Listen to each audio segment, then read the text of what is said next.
Hello and welcome to the Local Leaders Podcast. I'm your host, Jeff Johnson. The Local Leaders Podcast provides a platform for successful business owners to share their stories, their experiences, their advice, and their ideas in order to help our listeners achieve more success in their business and in their lives.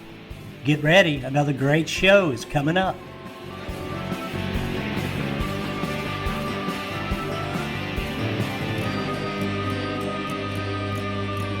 Hey, good afternoon, everyone. My name is Jeff Johnson, and I'm your host of the Local Leaders Podcast. And we're here today with another awesome episode. We have got Toby Helms with us today of Subo Sushi Burritos.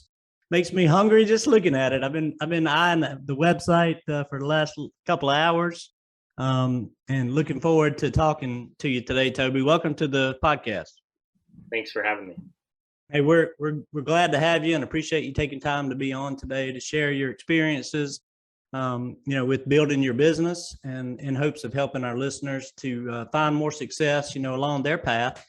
And I didn't mention, but Subo's in Eugene, Oregon. He's got 2 brick and mortar locations and also operating a food truck. So you got your hands full there, my friend. Yes, I do. Well, look, I just want to open the floor up to you to begin with and let you share a little bit with our listeners about what Subo's all about and, kind of the backstory and, anything else that you want to share with us about getting that business off the ground. Sure. So originally, I was from Oregon originally, and we moved to Montana when I was younger. And my mom ended up moving back here when I was about 18 years old. And I ended up, long story short, I worked for several restaurants up there and ended up opening a restaurant when I was 23 in this smaller town in Montana. It was kind of like a summer town. A lot of people went there for fly fishing and various activities up there. And so there's quite a bit of tourism. The first restaurant I opened, it was a regular sushi restaurant. It was a little more high end. We did wine and sake pairing dinners, like 7-course dinners, occasionally here, and would have a wine sommelier come in. And we did lots of specials, and I pretty much just got to do whatever I wanted, create many sauces and as much, dishes as I wanted to. We had several specials on a daily basis, and I just got to really kind of lived the dream when I was younger of being able to be free to just explore and be as creative as I wanted. But I had a business partner then who was a friend of mine, and we just had different visions for the future, really. He wanted to kind of stay there and just have me be the chef, and I kind of wanted to move around and open other places. So I ended up selling that to him. We opened it in 2008, and I sold it to him in 2012. And then I moved here because my mom lived here, and I just moved down the street from her, and I ended up wanting to open another sushi restaurant because that was kind of my expertise at the time, of course. And so down the street from her house, though, was a place for lease. And at the time, I didn't really have a lot of capital. So I was still pretty young and still get my feet wet and stuff. And so the first place that I actually opened, it was had a drive-through and stuff in it. And part of the reason I did that because there was a lot of competition here. There was 25, I believe, sushi restaurants at the time. Oh, wow. And since I didn't have a lot of capital, I didn't have a lot of advertising dollars, to get my name out there. So I knew that I could advertise with my food, but I needed to kind of get people's attention by doing something different. So that's why I started in the drive-through. And my original concept wasn't actually really sushi burritos. It was just, how can I make sushi as fast as possible and still make it, per order, because I didn't want to pre-make anything. So while we were open, I was working all the time there, and I just pretty much, I needed to solve the problem of how long it takes to make sushi, because it takes a long time to make sushi, which is why you don't see a lot of quick service sushi places unless it's like a conveyor belt, because it's pre-made, So the most popular thing at the time, and still, I suppose, is in America is, sushi rolls pretty much. So, Mhm. but people order a lot of little tiny things. So I needed to solve the problem of getting people to order just one item. So the only thing that really made sense was to make a sushi roll bigger. And when I first made it up, I didn't know anybody else was doing it. This was in like 2013. And um, afterwards, we had somebody come up from California and say that they had one there. And so then I kind of like did some research to see how many places were already making these, and I think we were, I think we were the fourth or fifth one in the world. And then they Wow. started to kind of grow quite a bit after that, but mostly the poke bowl places grew. It's a little easier to set up a poke bowl place and to train your staff than it is to have bowls and sushi burritos and whatever. Mostly just because of the rolling and the time that it takes to, um, to train a staff to roll and have them Mhm. rather than just put things in a bowl. So Right. that's kind of how I started it. Since capital was always an issue, the second place that I opened 2 years after I opened the first one, that was a food cart, because food carts are a lot cheaper and easier kind of to get into and easier to manage, as well, because you don't have a huge staff to command or anything like that. So I opened that, and then uh, started to develop the system more and my product more and kind of refining everything more. Uh, and then in 2018, I opened the third restaurant. I had a little bit more capital then from just internally, because we'd been open for a little while. And this one is like, kind of near the college. There's quite a bit of college kids that come here. And we have seating and like beer and wine and stuff like that. And so it seems to be with restaurants that um, if it's a normal size place, I say normal maybe for quick service casual,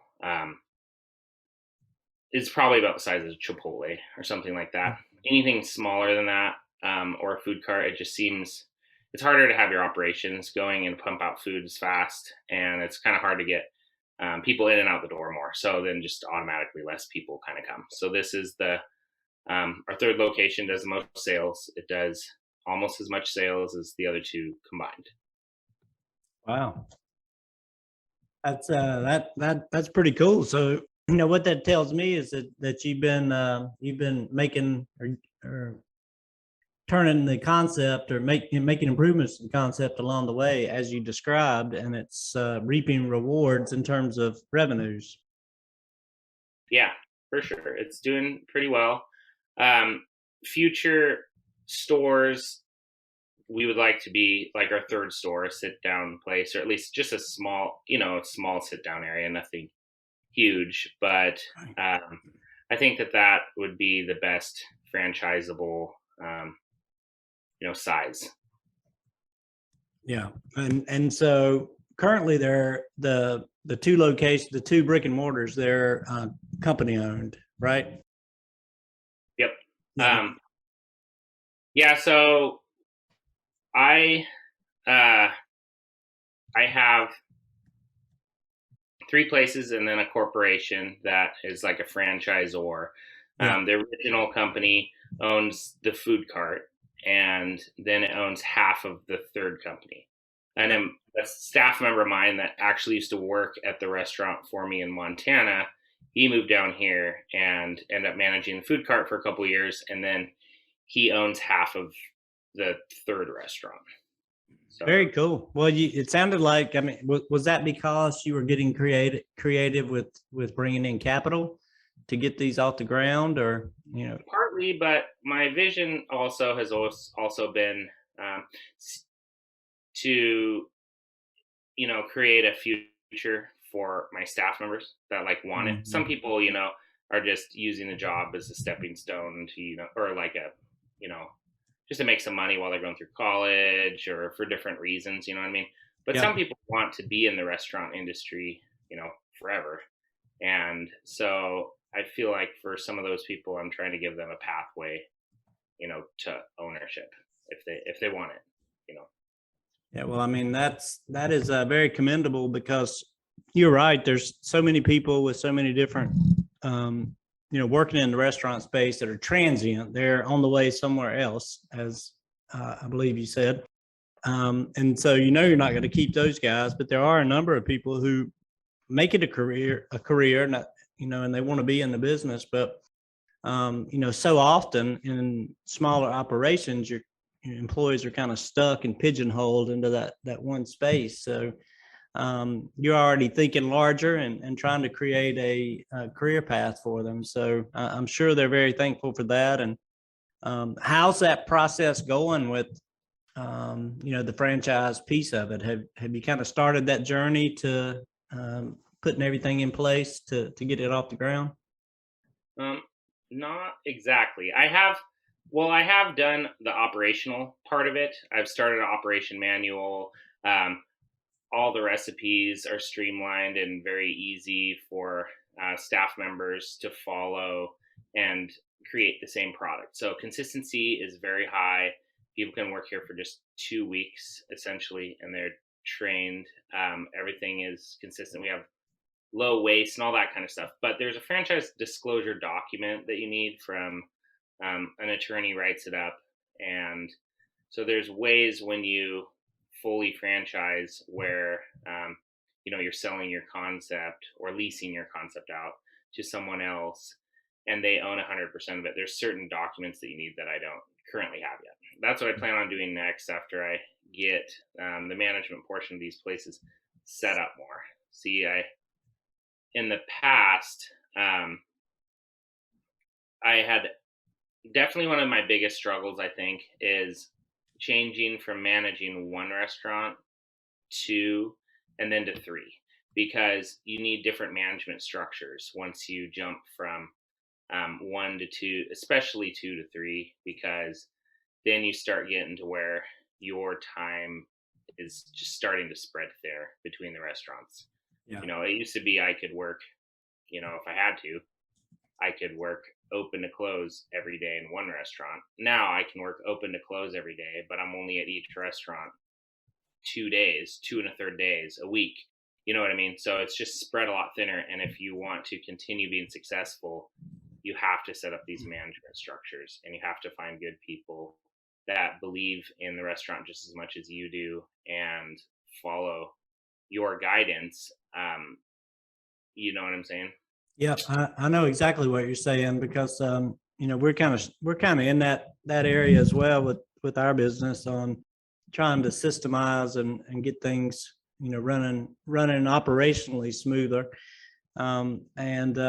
It's tough, and I understand exactly what you mean by you can basically overwork yourself to support one to that second, even two locations. But as you said, once you kind of go to that third, then it's hard to split yourself into a third of a person. Right.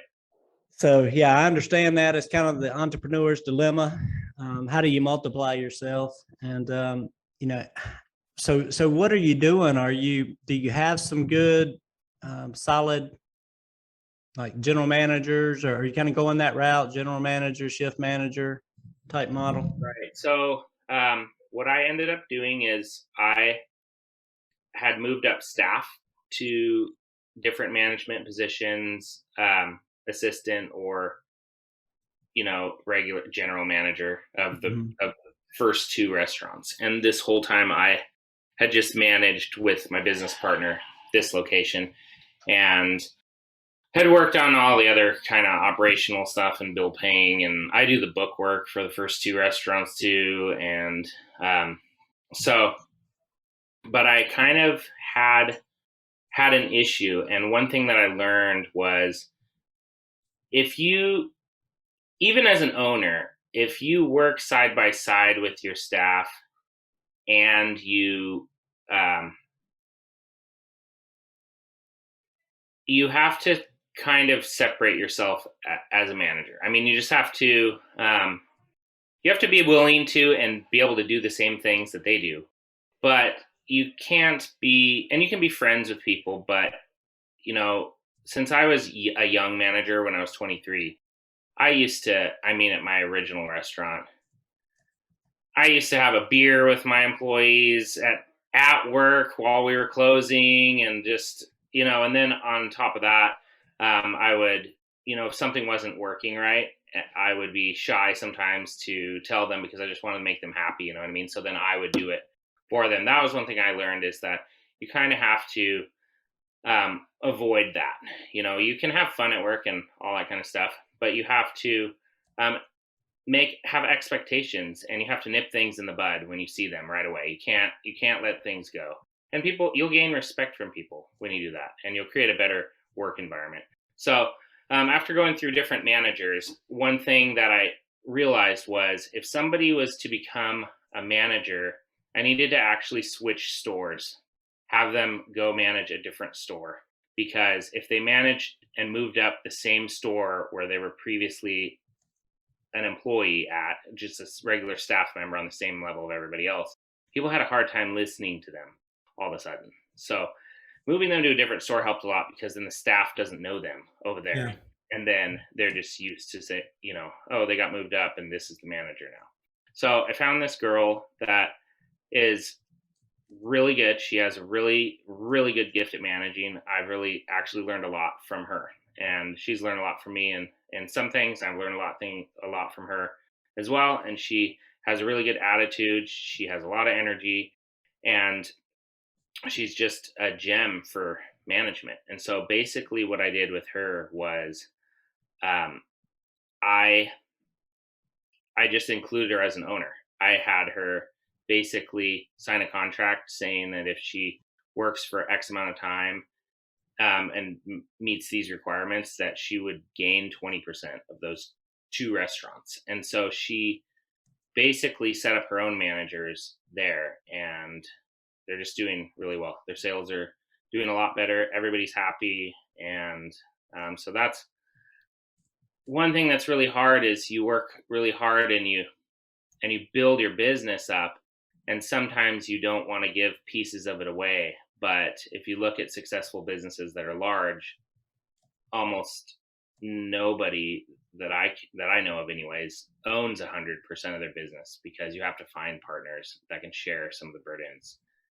And so that was one thing that allowed me to have more time. I hardly do I don't work in those restaurants anymore. And before her, I was having to spend all my time working in those restaurants, and this one as well, and do deliveries and management, and sometimes even cover shifts, and all that kind of stuff. And what you find is that especially after the first one, but even during the first restaurant, you have to free up some of your time to be able to do other things that will grow your restaurant. You have to be able to work outside of your restaurant and not just inside of your restaurant. That's something I kind of struggle with, because I enjoy working inside the restaurant a lot, and I find it to be easier to just go in and work and essentially clock in at the restaurant, and then when you leave, not clock out, but when you leave, you do your other stuff. But that doesn't really grow the restaurant very much. You know what I'm saying? I know exactly what you're saying, and I'm sure a lot of our listeners, excuse me, will understand that completely, because so many people get caught up in the minutia and the day-to-day grind. Like you said, if you do that full time, all day, every day, and you save all the other parts of the work involved in running a business to put that in the after hours bucket, your energy's gone. You're not able to think as clearly, and you're still dealing with things like payroll and taxes and financial reports and all those types of things, but not really growing. So I understand exactly where you're at. And like I said, I'm sure a lot of our listeners are in that same boat. So let me ask you this: how did you pull yourself out of it? I mean, what was the point? Was it that third location that made you say, I got to do something different? How did you do it? Well, actually, it was the third location. I had a third location, and then I opened the franchise corporation, and then I was trying to get an investor, so I was working on writing this operation manual. And so I was reading other operation manuals that I'd found online and trying to write this freaking 400 page, technical kind of whatever, as well as manage essentially all the restaurants. This was in 2019. There was managers set up, but they didn't really have management experience, and so they weren't doing exactly you know the best job because they didn't really have the abilities, and I didn't really have time to sit there and train them all the time.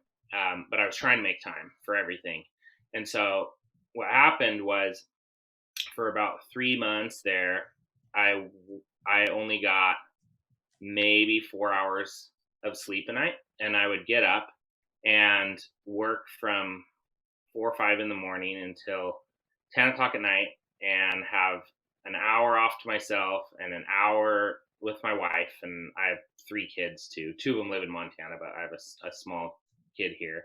Hmm. And I was just trying to make time for everything. And I did this for about 3 months. And then we had this big event called the Block Party at our food cart there. And it's a day where we usually do, I don't know, $10,000 or $12,000 in sales out of a food cart. And so we have a special menu and all this kind of stuff. And so since I had to do all the prep because there wasn't enough staff members, it's in the middle of the summer and a bunch of people had requested time off, and there's just all this stuff going on. And so I ended up, on top of getting almost no sleep, I worked like a 40-hour shift. And then after the block party, I essentially had a mental breakdown and was just like, dude, I can't do this. I don't think it's going to work. Some staff members, and my wife, like, kind of, they really helped me through that. And I had a few days off, and I pretty much I've never had this happen before, but I pretty much just lied in bed and cried and like just had a breakdown. And then after that, I was like, all right, I have to pull myself up by my bootstraps. And I have these businesses. I've spent all this time. I'm not going to throw them away. And I need to figure out, what the problems are. And I need to fix them like right now. And the problem was essentially management. I needed to find somebody that could manage, and I could take some time away to do the things I needed to do, and also get sleep. The one thing I realized is I always have pushed myself really hard, harder and harder and harder. And one thing I realized is you need sleep. You can't. That's one thing you cannot can't sacrifice. Also, your head isn't as clear, so your work isn't as efficient, and you're not going to be making correct decisions if you don't get enough sleep. So that was my turning point there. And luckily, after that, I found Kendra, and ever since then, the restaurants kind of turned around. They dipped a little bit in 2019, just because all the wacky management and stuff going on. But yeah, now they're on the up and up. And last year, coronavirus happened, so that has changed a lot of stuff. Yeah, no doubt, no doubt. And I mean, was your business model? Well, you had drive-through in your first location, so you had a takeout model already established. Was that the case in both locations? Yes, lucky for us, we haven't really had to deal with a sales issue so much, but our restaurants were open 7 days a week back then. Our third location was only open 6, but we had to cut everything down to 5 days a week. So I suppose, sales overall went down a little bit because of that, but on a daily basis, our sales are a lot stronger. Yeah. And so we've gotten lucky. We haven't had to deal with, we're in Oregon here, so there's been quite a bit of lockdowns and restrictions and certain things. But since our model is to go and delivery,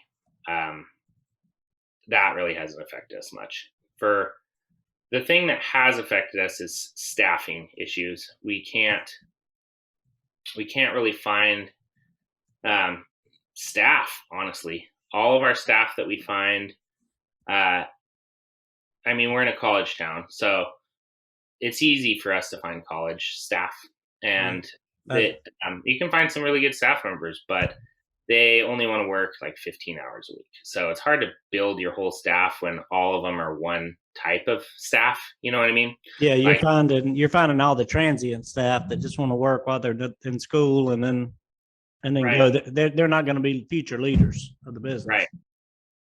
Yeah. Yeah. So we're trying to get open back up more. We're open 6 days a week at 2 of the stores, but one of them's still stuck at 5. And even our hours used to be 11 to 9. Now they're, noon to 8 and 11:30 to 7:30. And I think a lot of this is just from society progressing. I think as society progresses, what happens is, you want your kids to have an easier life than you did, and then they want their kids to have an easier life, and they want their kids to have an easier life. It's not really, it's kind of a culture shock coming from Montana. Montana is a little more hardened. There's a lot more rural areas and rural kids, and so it's just you have to manage people differently. You know what I mean? You can't just, people don't want to work crazy 9 in the morning to close shifts. They don't want to work, they don't even really want to work 40 hours a week. Most people now, I think the new full time is almost like 30 hours a week or 35, but you just have to adapt with that kind of stuff. Being an entrepreneur, a business owner, that's pretty much all you do is adapt. And I think maybe other people share this, I'm not sure, but I kind of have this idea that, especially when I was younger, that I would make a menu that was so far advanced or do something that was so far advanced, then I could just relax after that and chill, and it'll be fine, and it's just going to run this way forever, but it's just not like that. If you stop innovating, if you stop improving, I mean, somebody else is just doing it right next. They're not stopping. You know what I mean? So they're becoming ahead of you.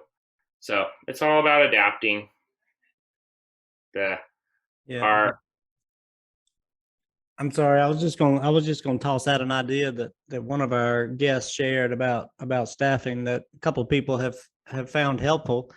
And it's so simple. It's right there in front of you. You may already be doing it, but their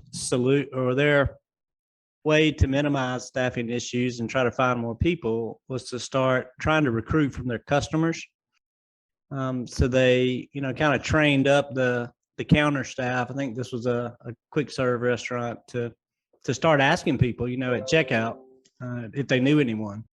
And, what they found was that they ended up with some of their customers, regular customers, ended up working with them, and they became some of their best workers, in addition to having been great customers. And it's just a simple little thing, and maybe that can help anybody that's listening. If you're not doing it, throw that out there. I mean, you can go into your are you running a POS system? Yeah, we're just in the middle of switching it right now, but we were using Square, which offers a lot of great things, but it is more expensive, and so I switched something else because it's going to save me about half what I was paying. But there is some good features on it. It collects emails. That was a good thing. Having a website was really important because we collected emails on our website, and building an email list is really huge because that's essentially free advertising that you have in your pocket. I think when you sell your restaurant too, people look at those email lists. They want to see that they have a way to reach their customers, Yeah. And so that's one thing we have used. We have, I think we have 5,000 or 6,000 people on an email list. And so we've sent out mass emails before saying we're hiring. So that's how we've gotten some of our staff members. So it's definitely a really good piece of advice there. Yeah. And I was just going to add, it just came to me that, if you're running a POS system, you can go in there and modify your receipt and throw a little referral bonus or points or loyalty points or something for employee referrals, and add that to your receipt at the bottom or wherever you want to put it. I never really thought about that. I hadn't either. It just crossed my, when I was talking about it, I was sharing it with someone else and it hit me that, hey, you can change that receipt. It's not that difficult. So who knows, if you pick up one person, one or two people along the way, it'd be worth the ink of doing that. So just a little idea, because I mean, really where you are, you're in a great big old growing pain, part of, I guess, the life of the business. You've gotten it started, you've made it work, you created a good, a solid concept that is running. And now, like so many other business owners and entrepreneurs, you're trying to kind of perfect your processes and procedures and systems and build infrastructure to support the growth. And in this case, to support the franchise methodology of growing the business. So it's a tough time, my friend. And even though you have some great help, from within, was it Kendra you said was her name? You guys still have a lot on your plates, and it's still going to take, some hard work to get there. But what do you think from a timing perspective? Do you think you're a year or two away from being kind of ready to start talking to potential franchisees, or is it longer term? Well, if we can start hiring people, then yeah, if you can find some help, then it would make a big difference. Probably about a year or two is right up there. I'd say in about 6 months, I'm going to start working on a franchise disclosure document, and then trying to get some capital after that. I know some people that are willing to invest. I just have to be able to be free from this place completely to work on the other stuff, So for kind of crazy is we have only had, since the pandemic started here about a year and a half ago, at this particular location, we've only had 3 people apply for full-time the entire time. And so it's just crazy. That's why I'm kind of, and then we've used Indeed, we've used ZipRecruiter, we've used Craigslist. I think I just need to redo those things. The employment benefits are supposed to end, or did just end, I believe. So hopefully that'll change stuff, because that'd make my life a lot easier. I'd say from the pandemic, I feel like there's been, for me anyways, the supply chain issue is the other major issue that happened from it. They were just out of products all the time. And I don't want to run out of products. So it makes the managers run all over town to the cash and carry, or Smart Food Service is like a restaurant store that's here, or Costco, or we have to set up accounts with different vendors. I've bought stuff from local farms around here, which is an awesome thing. It's just when the product changes, you have to implement different kind of procedures this is how this is a different kind of cucumber than English cucumbers we use. So now we have to peel them, and now we have to seed them, and now we have to, you know what I mean? So you have to go to the different stores, and well, I guess I don't do that, but you have to tell the managers and have the assistant managers train everybody. And so it just creates a lot more work, just overall, a lot more running around, a lot more work. We had a distributor drop us because we were a newish account, because I was trying to get everybody to stop. All the managers were going to US Foods, the chef store or whatever, to pick up our product. And then we use a fish company to get some of our stuff, and we use some other company to get some other stuff. But I was trying to just have everything delivered to all the stores, right? But then the pandemic started, and since we were a new customer, they're like, we don't have enough drivers, so they dropped us. And so now if we want to get product from them, we have to drive to Portland, which is like a hour and a half or 2 hour drive to pick up product. So that's the tough thing. There is one thing I've found to be easier during the pandemic is raising your prices. Nobody ever wants to raise their prices in fear of losing customers, of course, and having more complaints. But when everybody simultaneously is raising their prices because they have to, it allows you to raise your prices. So we've been able to raise them a little bit more to what we need and be able to handle it a little better than we would have if all this stuff wasn't going on. And the customers are understanding because they kind of know what's going on too.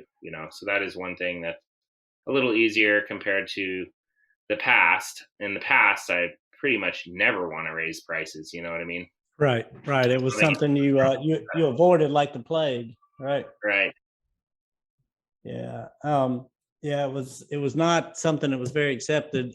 The public wasn't very accepting of those types of menu changes and price changes and all that good stuff. But today, I think people are more accepting and understand that they're expecting to pay more. I know I've been trained now to expect to pay more, and you just do it. I don't want to cook and I don't want to clean, so you got to pay to play. Yeah, I think one big piece of advice, if people don't know this or overlook it, is you kind of have to identify your customer demographic within your menu. So you have to be willing to have certain items that you make more money off of and certain items that you have to bring people in. And for instance, something that helped us a lot was we started doing this 2 for $22 menu item it's kind of a special, but it's pretty much like a permanent thing. And you get to pick 2 items that are like we make more cost off of, but they're cheaper items as well. And then you get a free appetizer. And so it makes it so people that, for us, our price range is basically $8 to $20 per person normally. So we have sushi burritos that are $8 to $12. And then we have ones that are like signature ones that are more expensive that range from like, $11 to like $20. And so you get to pick 2 of the classic sushi burritos, the cheaper ones, and then you get to pick an appetizer, and you get it for $22. And our cost on that is a little higher because it's pretty much the cheapest thing we can offer, but it allows certain customers, it's almost like our dollar menu. There's a reason why McDonald's and these places have dollar menus. If people just went there and only bought everything off the dollar menu and nothing else, their business would implode. Right. But if you don't have a dollar menu, those people aren't coming at all, and what happens is those people come and they spend money and it fills your restaurant and gives your employees something to do. And then sometimes they're like, hey, I like that place, I'm not going to get that item. And then you can make money off them, you know what I mean? In different ways. You have to do a lot of creative things with your menu just to stay afloat these days, I think, because there's a lot of competition. I hear of these stories where restaurants used to profit 25% in the 80s and, now, and it just continuously kept going down, and competition is what creates that, Yeah, you're exactly right. But you've got a lot of great ideas and good advice for, our listeners out there who are looking exactly for that, ideas and strategies and things to consider that can help them operate more efficiently and effectively, and maybe put a few more of those nickels and dimes and quarters in their pocket at the end of the day, which is why we work. We got to pay the bills. So I appreciate you sharing all that. It was when you're talking about the challenges that we're facing in the industry with staffing, with shortages, and with food cost increases. Again, there's only so many things you can do. But it sounds like you really got your hand on and your arms around some creative solutions. So I appreciate you sharing that with us. Of course, I Yeah. just say stick with it. You chose to be in this industry for some reason. They just got to stay motivated. It'll come. You just got to stay at it. And I think if you're pretty much a problem fixer. That's all you try to do is identify all the problems within your business and continuously fix them. And if you don't know how to fix them, there's a vast number of resources these days. You can go on YouTube and read stuff and just try to implement it. I would say a big thing that helped me a lot is time blocking. If you don't time block, you're wasting a lot of time all the time. And so if you just, as soon as you get up in the morning, decide what you have to do for the day and just write yourself out a schedule. You can write yourself out breaks, block it for every half an hour. And then it helps you stay on track and know what your goals are for the day. And that was one thing that has definitely helped me a lot. I kind of go in and out of doing it. I'm not going to lie. I don't, it's not like I just every single day do it, but I won't do it for a few days. Then I'll be like, oh my gosh, I'm just all over the place, Yeah. and then I'll start doing it again and get everything done. Yeah, I like that. And, you can, that's one of those training pieces that you can share with your team and your managers and try to, embed that into their thinking as well. To try and be more effective with time, because you're right. We all get to chasing down rabbit holes every day. And it's hard to be, to get as much done as we need to get done. So great idea. I like that. Any other pearls of wisdom there on your list or at the top of your head? I want to get all of them before I let you go. Let's see here. I'm sure if I looked at my paper, it's all disorganized here. Yeah, well, you can time block tomorrow and get it all straight. Right, I'll send you an email. Well, you've actually really given us a lot of great content and a lot of great actionable, intelligent ideas and suggestions and strategies. I'm just looking back across my notes as I was typing while you were talking. I've got a long list here, so I'm looking forward to putting that together for everyone. And again, we're talking with Toby Helms of Subo Gourmet Sushi Burritos in Eugene, Oregon. I guess your other locations, all of them aren't in Eugene, or are they? Let me get my notes straight here. I have one in Eugene and Springfield. Yeah. Still Eugene, pretty much a sister town. They're like connected. Yeah. So if all our listeners out there in that Eugene, Oregon area, if you haven't had an opportunity to check out Subo, Toby and his team would love to see you, to meet you, and have you come in and give them a shot. And for those of you who know and love them, make sure you're doing your thing and giving them great reviews online so that they can help grow. And most importantly, if you know anybody that wants and needs to work, Subo is a great growing company, and Toby would love to see you guys. So send your referrals. Yeah, we'd love to have you on our team. Yeah, absolutely. And we'll be putting the website up on the video piece here, but it's for those listening, it's eatsubo.com, and that's EATSUBO.com. Check them out. Order online, party platters, gift cards, jobs, specials. They got it all. So give them a call. Right. Thanks a lot, Jeff. Hey, Toby, thanks for being on today, man. We really appreciate it and appreciate your wisdom and your time, your willingness to share it with everyone. And for all our listeners out there, thanks for joining us for another Local Leaders podcast. We appreciate you listening and hope you'll come back for our next episode.